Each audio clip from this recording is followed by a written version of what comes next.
And there we go again. It is the second semi-final here on the Comic-Con live in Bucharest. We are Heflatv. My name is Heflatv. I'm the funny guy with the McDonald's stuff in his hand. And next to me, to my left, that was Coucher, the guy you saw there, also eating McDonald's stuff. And thanks to our friends here from Balkan Bears, they brought us something to eat. Otherwise, we would have starved till pretty much in the evening. Either way, there was also a question in the chat about who is the drafter of Acab and who is Acab. You see the names here now. As I said, this is kind of a mixed team. It is pretty much there are Russian players, Romanian players in it, and they just assembled pretty much for this tournament. They also, for fun, like called themselves Mehmet +4 now. They also are well aware that TCN is, of course, clearly the favorite here. Mehmet is, as I said, already the drafter, but I don't know. They made a serious impression on me. I just visited them and their manager, and yeah, they were preparing. They were scrimming shortly before. They were looking at replays of TCN, so they definitely want to go in that game and win if possible. So either way, this is the second semi-final. After the semi-final, we know who's going in the grand final. One finalist is already known. That was the game you saw just like half an hour ago. That is Next Please. They won their best of 3 with a 2-0. And by the way, those random shouts next to us, this is Counter-Strike. But yeah, Coucher, let's hop into the draft. Let's see what we got there. Yeah, so far, well, Acab, I don't even know how to call them anymore. I guess Acab, they picked up the Invoker, definitely one of the strongest heroes available in this game. But TCN, they're going for teamfight already with the Tree Protector as well as the Darkseer. So I'm guessing TCN will finish up with some more wombo combo power. But Mehmet +4, they have the Mirana now as well, so I'm guessing a Shadow Demon might be their list of heroes to get picked up, or can still go for something like a Rubik. It's pretty decent against Darkseer and the Triad, and just overall a utility support. Yeah, absolutely. It's actually pretty interesting to see that, like, the approach of both teams. I mean, TCN here, they go for Train Protector, Darkseer, just securing those really nice supports. I mean, with Darkseer, we got an offlaner. The Train Protector, we already had. With Train Protector, we already had, I don't know, a nice presence today here, or like at the Comic-Con overall. Like, he has been healing probably, I don't know, the most towers today I've ever seen or casted before. Like, for XPC, it was quite successful. I mean, they lost their games eventually against Next Please, but in the games before, for example, like you saw the strength of a Train Protector. Now TCN, they secure this, but on the other side, the different approach, securing Invoker, going along the meta there, and Mirana as well. That means, yeah, TCN, they have to answer with the Shadow Demon, and as I say this, there is the Shadow Demon already coming out as a third ban. The other two bans, well, TA and Puck, okay, so, yep, they go for the cores or potential mids for TCN. Also, they watched, like, I think the last 7 replays or so of TCN, so they also know what TCN is kind of famous for, what they like to pick, like at least after 6.81. And yep, Timbersaw it is, the last ban in the second rotation. Yeah, that's definitely a weird ban of sorts, but I guess TCN, they might go for some more strength heroes like the Triad already is, and well, Io, he's a really squishy hero actually, but he's still a strength hero, so the Timbersaw would be able to burst him down super fast. But Mehmet +4 now, I mean, the Shadow Demon got banned out for them. Whether they go for the Bane as a substitution, I don't know if that's the best choice, but I mean, Io, what do you think the Io is actually going to be partnered up with? I think we're gonna see that partner of Io pretty soon. Like, I don't know, if it's really about sneaking kills and everything, you can even take a Train Protector with you. Like, you can get a hit in it. Of course, you could use the Overcrow for additional hit, the Wisp hits, etc. But they don't need even that. There's the Tiny coming out. So, I don't know, every time I look on my screen and I see Wisp and a Tiny, I pretty much see Fnatic. And yeah, this is so Fnatic style. Even the other picks are Fnatic style. If they really want to be truly Fnatic, they just need to pick a Lich now. That would be the full Fnatic setup we've even seen in the other game. But unfortunately, the Lich is already on the other side. Yeah, well, the Fnatic lineup for draft style, I guess it's kind of popular, and of course the IO Tiny just can be so devastating to play up against, but Mehmet +4, I really like the Disruptor pickup now against the IO combination, because you just send whoever carry or whoever target IO brings with him, just glimpse him back, and then Yaya will be alone and an easy target to pick off. And of course, I mean, Disruptor is pretty nice against the Darkseer as well. Darkseer tries to surge in, you catch you with the kinetic field, static storm, and render him completely useless. But what strikes me as a little bit weird is that TCN, they banned out the Bristleback, and we weren't actually able to cast the quarterfinal game number 2 and 3 because we had to jump for a semifinal. But I'm not sure if Acab played the Bristleback themselves or what, but it was a ban. Absolutely. What I don't know, the Disruptor. Well, the Disruptor is kind of a needed one. Like for this one, if you have, say it, Wisp Tiny, it's just I don't know. The Disruptor was still in the pool. Actually, I'm quite surprised because they ban out the Timber over the Disruptor. I mean, Timber, yes, of course, especially I don't know, munching that IO fast while also doing quite significant damage to Tiny, especially early on, and also scaling pretty well with the Whirling Death. Of course, the Timber is really dangerous, but like, for example, I could have imagined the Disruptor being a ban as well, but they were forced into the Shadow Demon. If the Shadow Demon would have been picked up, for example, I'm pretty sure we would have seen a Timber Disruptor combination, because this is absolutely needed here against the Relocate. And it's really nice that teams have actually started thinking about the Timbersaw more now that they're going for the massive strength heroes. At some point, almost nobody played the Timbersaw, but suddenly it's like, hey, we have at least 3 strength heroes. Goddamn, we can't go up against the Timbersaw. And it's really nice to see that teams are starting to adapt and actually pay mind to that certain hero. But TCN, last pick about to come out, they do need themselves a potential mid laner, and yeah, that's the Viper for them. Yeah, absolutely. The Viper is running the entire thing up. So the Viper is also probably going to be the mech carrier, or it's going to be the Darkseer. But Viper mid, I don't know, TCN, I haven't seen TCN actually playing Wisp Tiny yet, or I think once, but they didn't do it in the mid. And so, yeah, I'm going to see, we see a pretty traditional laning, I guess. The Viper is going to be mid. The only question is, how well does he do against the Invoker? Of course, there's always the Mirana who could rotate in, but since the Mirana has to be like a core on somewhat of a tri-lane, then yeah, we won't see much of rotation. But I guess with Disruptor and a nice harass damage of the Invoker before, maybe even Tidehunter coming in from, say it, from the offlane, this is going to be interesting. But well, how the laning actually goes, of course, Acab here has a small advantage when it comes to like holding creeps back, stealing experience, etc. with the Lich, of course. But I don't know, it should be not that significant. Like, I mean, Viper Invoker, that will be kind of equal. I'm more curious about the offlanes actually. The offlanes will be interesting to watch who's coming out on top of there. Yeah, and actually I think we might even maybe see the offlaners meet on a lane, because MM+4, they would have a pretty damn strong aggressive tri-lane, with the Lich denying the creeps for their enemy tri-lane, as well as them having 3 ranged heroes. It could be pretty damn strong. Oh, yep, absolute. And for some reason the CSGO guys, they are just exploding right now. I guess someone just had like a triple headshot or something. But either way, we still go for a fast introduction here of our guys, of course. Here on the Radiant side, we have Sir Pain playing the Tidehunter. We have Cancel here on the Invoker. Then TNT and Mammothsaw on the 2 supports. We have first Lich, of course, here played by their captain, TNT on the Disruptor. And last but not least, Kalim here is playing the Mirana. And as it, yeah, this is going to be aggressive. Try, hashtag maybe. Well, definitely possible. So we had try versus try, and then, I don't know, Invoker save. Okay, this is interesting. So make that Sir Pain in the mid with a Lich support, 2 dual lanes, Invoker solo versus Darkseer. To be honest, I like that solution against the TCN draft. I actually like it. Of course, you have to be kind of passive that you don't fail against the tri-lane if they put it through. But I don't know. Let's see how this goes. It looks interesting for sure.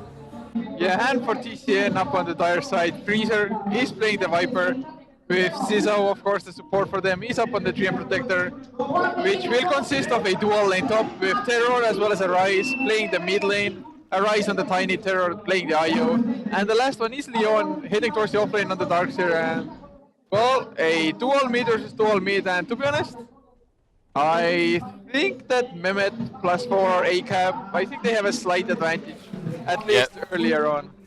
But I was right with my guess though. I mean, I haven't seen it before, but they play, yeah, they play the dual mid. So this is gonna be interesting. The anchor smash being buffed in 6.81 is definitely a nuisance against the Tiny, because Tiny usually is a slacker. He doesn't need much because he knows he has so much right click just with the awful attack speed. But now with the anchor smash, you see it's up to 60%. That means here on the poor Tiny, we pretty much like more than halved his right click, and that right click, yeah, that might be sometimes the difference to get here and there the CS that is needed to get a Tiny farm. Yeah, he will probably have to rely somewhat on his avalanche as well as the toss. But then again, the IO, he went for a super early bottle, which is actually being brought out to him with the courier. So the IO will be able to just provide some mana for the Tiny for him to actually get the avalanche toss to maybe farm as well as just harass. Yep, and the game continues here. I have no idea what that pause was about. The problem is also like this game is actually oh, we got here some harass Oh coming yeah, out they're by going Sisu. the slow attack is there, and actually TNT might be huge. Probably a few more right clicks, that's all they need. So if he gets that one in, and it will be enough. Yeah. Although Sisu arrowed up under the tower, the counter kill coming for Caleb. Yeah, this arrow was absolutely nice. I wouldn't call it a 1 million arrow, but it actually made this a 1-1 trade. I mean, still, of course, in favor for TCN, simply for the fact that it was a first blood.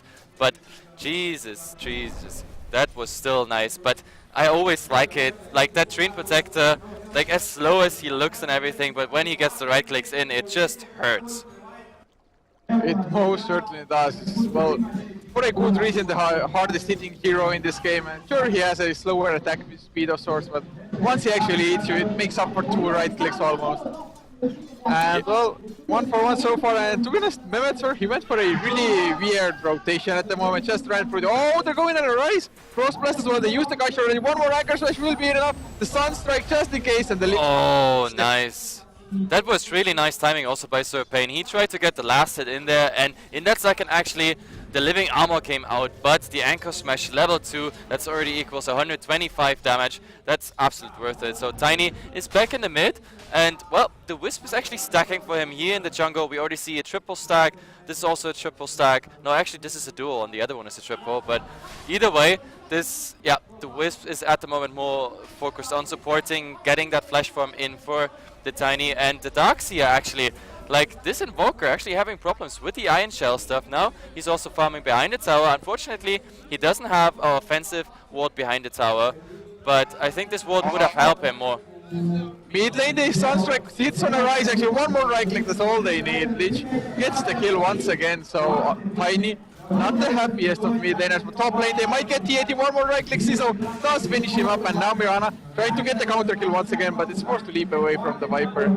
Yep, and Jesus Christ, I was so slow there with the camera. Like, I barely, almost missed both the kills. I mean, I got in at the end, but I mean, in the mid, it was pretty much the same combination as we already saw it before. Now Viper here going for quite some nice harass damage on the Mirana, and that Viper, well, getting more and more tanky. I actually thought he's gonna be the mech carrier, but oh, they might. If Lich gets in range for the Frostblade, that might be after. Will the arrow follow? that range. Oh, completely off target, but the leaving armor as well and Freezer will stay alive quite easily. Yeah, Sisu is coming in there, and just his presence is, I don't know, they just don't want to go against it. I mean, the clarity was ticking on him, but here, bottom, Sir Payne. Going for it. He's not level 6 yet, but the core snap, it might be enough to surge. The body blocking trying to come out from Sir Payne, but just too fast, of course, on the Darkseer with the surge. Hasted movement, nothing to be done about it. If they had the Ravage, then maybe, but... Yeah, it's actually strange. Like, did you see? Did he come from the bottom rune there and just rotated in for some random harass damage? Yeah. Or did he actually leave the mid? I mean, because yeah, he came from the bottom rune. Yeah, but it was wrong timing, so the rune actually wasn't there anyway at the time. So I'm not too sure what that was all about, but maybe just wanted Lich to get some free XP, although Lich was at the top lane at the same time, so kind of weird, but oh, Rising, no, Sunstrike! The Sunstrike.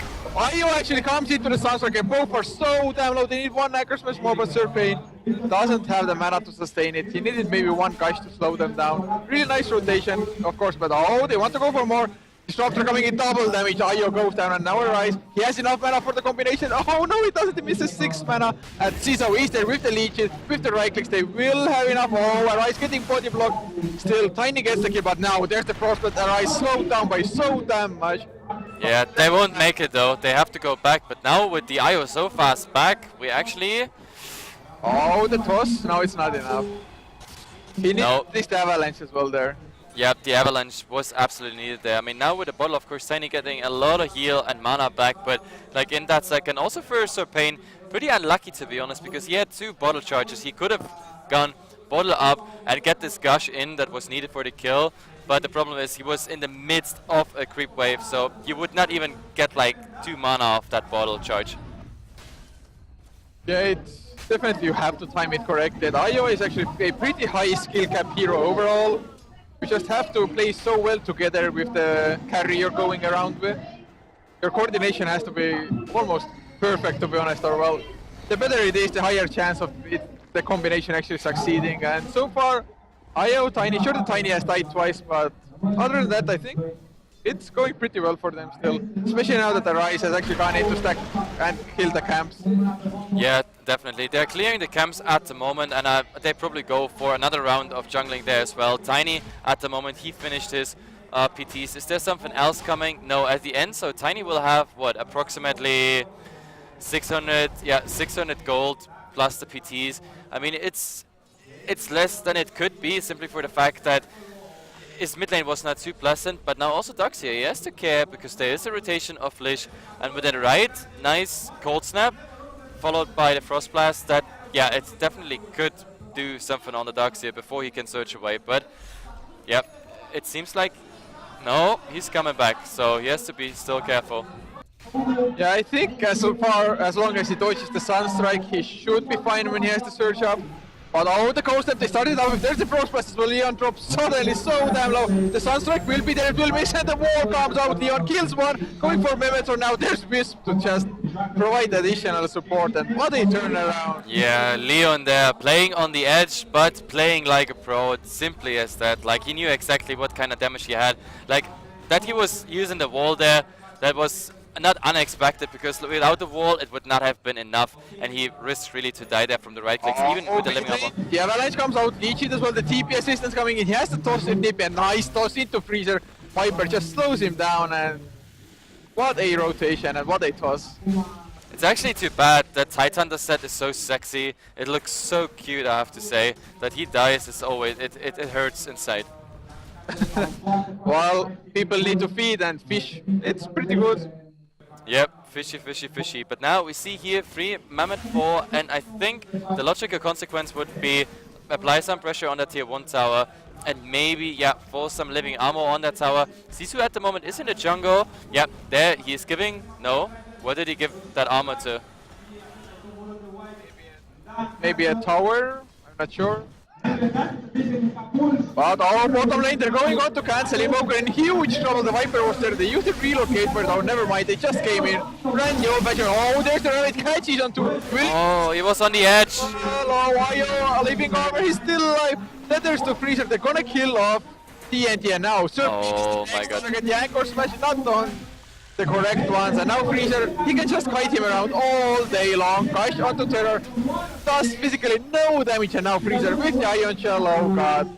This was so unlucky, I have to say. I mean, well played by TCN, but seriously, the Darkseer are really just pretty much 2 units away from getting their hit by the Ravage. Now we have, oh, Zizu also playing with fire there. Oh my god, that deny hit. And Mehmet are slowed down by the poison attack, of course, and the root. Oh, the arrow. Zizu arrow in the face starter connect, but hit no cost. That wasn't worth it. No. In hell.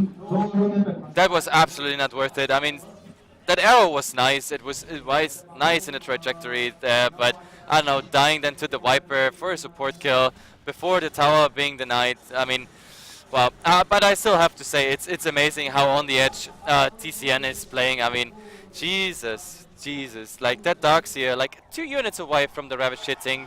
The Wisp would have died in the next Anchor Smash or from the next right click if the Tidehunter wasn't in range, but then also the living armor saving the Wisp's ass, and then they just kite that poor Tidehunter around his own tier 1 tower. And yeah, on top of that, also getting that tier 1 tower. Now in mid. Going in mid, they get the avalanche toss, but of course, Tied under a pretty damn tanky hero by nature. So it was. Oh, bottom. Oh god, will they actually get the kills? Leon is so low, and this time around, he's not getting the counter kills. He Yep. popped the ball, but actually he was pretty damn close to him bringing TNT down, but couldn't quite finish it up. To be honest, I don't know why he was holding back with his Static Storm there anyway. I mean, he tried to prevent the surge away, which was a nice move, but he could have used it earlier as well. Because, I mean, if you go back anyway to base because you're so low HP, oh, there was just an arrow on a random tree. But yeah, he's in disguise anyway. All his friends is all around, nothing there to follow up. But no, but Disruptor, I mean, it's an 80-second cooldown. Like, if you go back to base anyway afterwards because you got so much harass damage, you might as well, you know, use everything you got. Just throw everything at him. Yeah, it's overall in the like early to mid game phases. You can just blow ultimates for 1 or 2 kills easily because it's better to actually get the kills and just get the early advantage and try to build on that than hold on to your ultimates and just not use them at all maybe. Yeah, absolutely. And the CSGO guys next to us, they're going crazy again. And the PA, oh god, that PA is bombing at highest pitch, or like actually at lowest pitch. That bass is actually quite crazy. So guys, if you hear that, I'm so sorry. But yeah, apparently they have a lot of headshots there. But as long as it's not LoL, I'm happy with any other esports. I just don't want to hear any more. Oh, sorry, delayed because of LoL. But anyway, now they go here for a tier 2 tower. At the moment, it looks like more like a trade. But yeah, remember, they have to commit, but the rotations already come in. They are coming in. Static Storm actually kinetic field doesn't connect, but Freezer, he's still slowed down silent. Nice overgrowth onto Freezer, still alive. There's the Ravage. So connects on 4 to 5 heroes, and now they bring down Serpade. The wall comes out, the cancel will fall as well. It looked so damn good for Mehmet +4, but suddenly the Tiny, of course, came in, relocated with the IO, and Freezer somehow staying alive, although... Oh, that Viper eating an arrow here actually by the Mirana. So nicely aimed. The Sunstrike actually was also aimed for him, but it didn't hit. But still, again, that's exactly what I said. Like, TCN playing so on the edge. That Viper, I think it was below 50% HP. And I mean, you said it started very well for Mehmet. I mean, let's say like this. The intention was good. The execution was bad because the Kinetic Field and Static Storm, it didn't keep either Viper nor Treant Protector in the Kinetic Field because it was simply just a second too late. If that would have hit and they would have been fully silenced, following on them, I think that would have been a nice fight for Mehmet +4 or Acab. And yeah, they don't get it through, meaning, well, lost fight around the tier 1 tower. But at least a small achievement there. The tier 1 tower is down, meaning it can't get healed up by Treant Protector. And yeah, I'm saying this as that would be like a great achievement. To be honest, if you cast or play against Treant Protector, you know what I mean. It's like you just want to get those towers down. Oh, it's so scary at the moment for Acab or Mehmet +4 because Arise 12-minute Aghanim Scepter with power treads on top. This Tiny, he's just going to get so fast now that he has the cleave on top. What do you think what is he going for? I mean, he's almost level 11. I think he needs BKB at some point at least. He might not go for straight away, maybe get drums of his own, although Viper already has drums. But I still think, yeah, drums might be okay. Maybe just pick up a Yasha and then into BKB to have some more movement speed. Yeah, I'm voting for the BKB just because when I look at Mehmet, I mean, you have the Invoker, that's a lot of CC and spell damage, of course, coming in. You have the Lich there with the Frost Blast, and of course the ultimate is coming along the way. You have, I don't know, Ravage, the Static Storm, Mirana, I don't know. There's so much coming their way. I don't think you can actually ignore the fact that you need the BKB. But then again, I mean, it's 70-16 so far. They've been pretty much not just ahead, but also like coming very well out of each and every fight. So they might as well just feel a bit confident. Then again, I have to add, like I also saw them watching replays, like really preparing. They were scrimming shortly before, and I know their manager, like shout out to TCN Pericles there, like super nice guy, and I know he wants that the boys are super focused and everything. I don't think they joke around a lot. There's not much trolling if Pericles is standing directly behind them and anytime able to just knock their heads pretty much. Well, it's always nice if your manager is like keeping you cool, level-headed and all. And of course TCN, they're showing it as well. I mean, they're definitely the favorites to actually win this tournament, I think. Did you see, was that smoke directly under this observer ward here? It doesn't look like it because TCN is not rotating to the side, or are they? Is that Viper actually a bait? No, Yeah, I think so. I think they might bait. They have the IO relocate ready, but oh, Serpent coming in from behind. They find Ciso. Overgrowth to start things maybe. Oh, the Chain Frost comes out of bounces. They still overgrowth for the Ravage. Even better. Static Storm does connect onto two. The kill of Ciso, but there's the Toss Avalanche. Cancel almost immediately, take it down on the Evoker. But the Clips, oh, Tiny, he's just sent back. But will it matter? No, it will not, because Freezer finishes up the Disruptor. That's a double kill. They lost their support, but they're not that bad yet. But nice movement there. I just assumed they saw this nice little bugger here. That at least one or two of them, they got caught out how they smoked there, and they did very well. Like Freezer pretended. By the way, Freezer, does he spot that gem here? Well, yeah, there we go. He picks up the gem and just destroys the sentry that came out there. But no, I really liked it because the Tree Protector and the Seer just sidestepping there, throwing the Viper in as a bait because he's super tanky anyway. He already got like the casual Orca Club, almost 1,600, like going towards, I don't know, Agane Scepter or BKB, to be honest. Both would be absolutely fine for him because, yeah, he got the levels, the 4 points in Corrosive Skins are already there, so it could go either way. We have to see about it, but I definitely like that bait. It looked amazing. Yeah, it was really smartly played by TCN. That's just the power of an IO combination with pretty much any single hero, because you think you have the numbers advantage, but suddenly two heroes appear on the battlefield. And even though Findy got glimpsed back, he got his combination off before, and even like 2 to 3 right clicks onto the Invoker, which was enough to bring him down. So yeah, absolutely. Even with the glimpse, just they're playing so well at the moment. Yep, definitely. And now, yeah, this Tiny and IO, this is love forever, those two heroes. Now they just go in their own jungle, clear that as well. Like on the other side, you have Zizou and of course Viper. Yeah, Freezer here on the Viper. Like one is taking the lane, Zizou is taking the jungle. So they're farming pretty much 2 jungles and 2 lanes at the same time.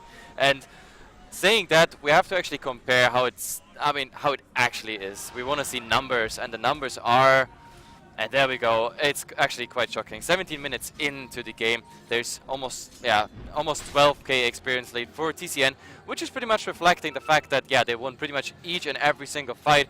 I'm still waiting for Roshan to happen because it's 60 minutes. They have all the means for it.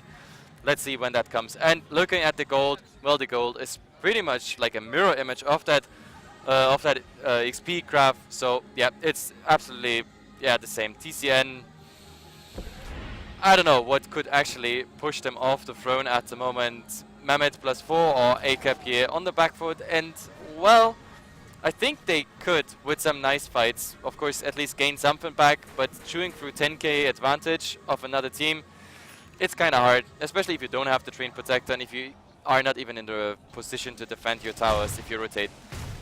Yeah, I think Mehmet +4 at the moment, their highest priority is going and acting now, because if the BKBs come out for TCN, even the Static Storm or the Ravage won't stop them.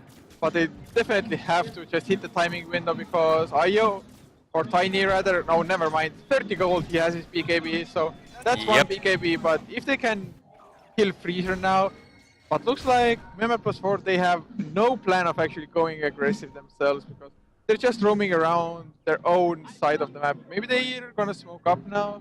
Yeah, it does look like it, so. Yep, but I still also have to emphasize how I sort of think the game was lucky in certain situations, because I mean TCN, they had really like 3 times a target below 100 or 50 HP and getting away. I mean, one could say, hey guys, that's all skill, but no, actually it's just sometimes a clash of little coincidences, etc. And it's the same for Lish. For example, when Lish like popped his ultimate there, oh, there's the scouting.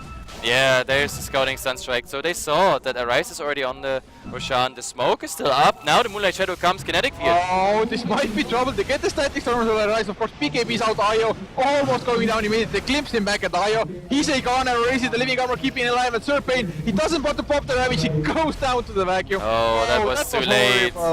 That was too late. That was so bad. I mean, if he got in the Ravage, he would have hit all 4 heroes at least. But IO even buying back, relocating in. But oh, surge up on Zizou. If he gets the leech in, it might be enough. He still has the Overgrowth, but point blank arrow in the face by Mirana. Oh, there comes the Seer flying. Oh, they used the overgrowth as well. No leap. Sunstrike will be there, but completely off target. And the Invoker, I think he might fall down as well. He's only level 9. No Ghost Ball, no points in Vex, and wow. Oh, this hurts. This really just hurt. To be honest, I mean, holding the Ravage back that long, that you actually die before the Ravage, that was a really bad decision. And what is that? Cancel, Invoker, DCing? Is that just a PC or is this just... guys, we lost this. Let's GG out. And there we go. Yeah, they GG out. TCN won this whole thing. Like this fight, to be honest, I think this was a communication problem. And now he's gonna TP in and Ravage is coming out. Yeah, he's just saying goodbye to the guys. The G is coming out, but still, this is a best of 3. Unless those guys say like, oh, we have no chance against TCN, you're gonna see game 2 in just a second. So we are back to the waiting screen, a bit music, our awesome faces. Maybe I'm even gonna turn in to the crowd. The problem is the main stage is actually changing right now, so let's see how it goes. Just a bit music, some ads, and then we are back for game